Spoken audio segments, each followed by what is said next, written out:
The second point out of these 5 points is proper breathing, or what we refer to in Sanskrit as pranayama. Now, the yogis teach us that to be healthy in our body and mind, one of the great means to achieve that is by learning how to breathe properly. We all know that breath is life itself. The difference between a live body and a dead body is breath. The live body is breathing. We all know that. Actually, in Hebrew, it's very interesting.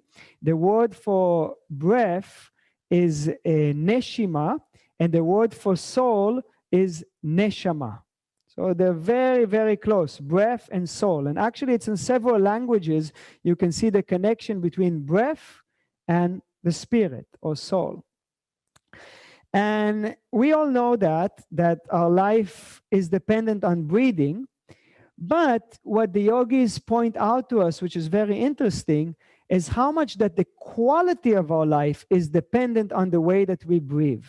That how much we can improve our physical well-being, how much we can improve our emotional and mental state just by breathing properly.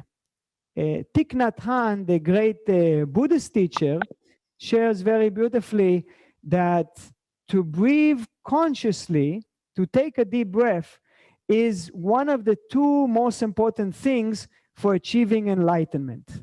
That in order to achieve enlightenment, all you have to do is take a deep breath, as he says very beautifully. The second thing that Thich Nhat Hanh says, it's quite beautiful, for the main thing that we can do to achieve enlightenment, he says just to smile. Okay? So both things, the moment that we breathe deeply or once we smile, that frees ourselves from all the burden of our mind, frees ourselves from the restrictions of our wrong thinking. So breathing deeply is key for our physical wellness and for our mental peace. So in yoga, we learn how to tap into this resource of wellness, of breathing. And by regular and daily practice, we become more proficient in using our breathing. We learn to breathe in a more efficient manner, where we're able to remove stale air from the lower part of our lungs. We learn how to increase the level of oxygen coming into our body. And we gradually become more and more conscious of the connection between our breathing and our mental state and our emotional state. So regular training and breathing exercises is a key for achieving more control over our mind. You know, this is something that we all know instinctually. When we have a good friend that comes our way, who is a little bit agitated, a little bit stressed, what is the first thing we tell them? Just take a deep breath. Just breathe.